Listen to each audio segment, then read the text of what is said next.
না বাড়ি রে ও আল্লাহ রে। তারপর দরজা ভেঙে এখানে যে দেখতেছি ফায়ার ভেঙে ওরা পাহাড় নিচে, তারপর মানুষ ডাকছে, ওরা বাইর করছে ওদেরকে বাইর করে আমার বোনের হাজবেন্ড ওর আত্মীয় স্বজনকে কল দিছে।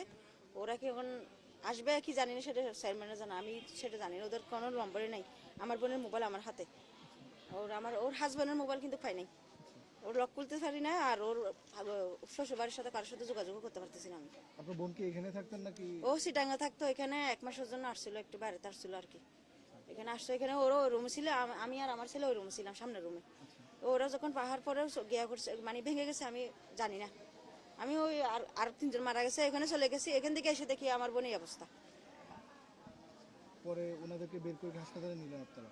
হাসপাতালে নিয়ে না, গেছেন? নিয়ে গেছে, এখানে ওরা মারা গেছে। ওখান থেকে বাইর করে দেখতেছে মারা গেছে। সতর্কতামূলক মাইকিং করেছি এবং আমাদের ওয়ার্ড মেম্বার এবং আমাদের গ্রাম পুলিশ এবং আমাদের দুর্যোগ ওয়ার্ড কমিটির ভলান্টিয়ারদের মাধ্যমে আমরা প্রত্যেকের যারা ঝুঁকিপূর্ণ স্থানে বসবাস করে তাদেরকে আমরা নিরাপদ স্থানে সরে যাওয়ার জন্য এবং পার্শ্ববর্তী আমাদের সরকারি প্রাথমিক বিদ্যালয় আছে এবং পার্শ্ববর্তী আমাদের এই আশ্রম প্রকল্প আছে, ওখানে যাওয়ার জন্য নির্দেশনা দেওয়া হয়েছে। আমরা ঘটনার পরপরই আলীকদম জোন সদর থেকে আসছি। আমরা ওনাদেরকে সুবিধা অসুবিধা জানার চেষ্টা করছি।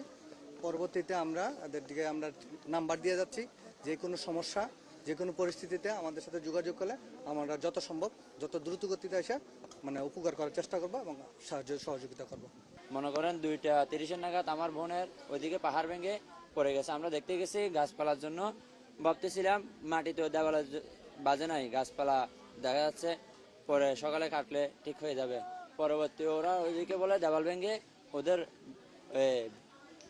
ওদের এই বোন আর বোনের জামাই ওখানে কি দেওয়াল চাপা পড়ে মারা গেছে, এটা পরবর্তী জানতে পারছি। এরপর আমরা এখান থেকে চলে আসি, আইসা আমরা কথাবার্তা বলে 3টা নাগাদ আমরা ঘুমাইতে প্রস্তুতি নিচ্ছিলাম।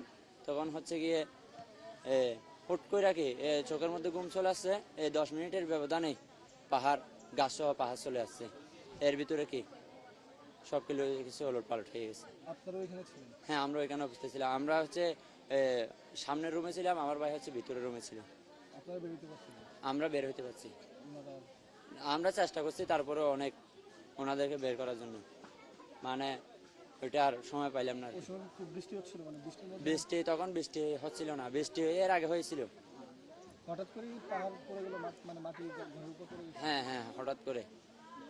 আপনারা এখানে স্পটে যাইয়া দেখলে বুঝতে পারবেন, 2টা গাছ, এত বড় বড় 2টা গাছ কি এখান থেকে চলে আসছে পাহাড়ের উপর থেকে।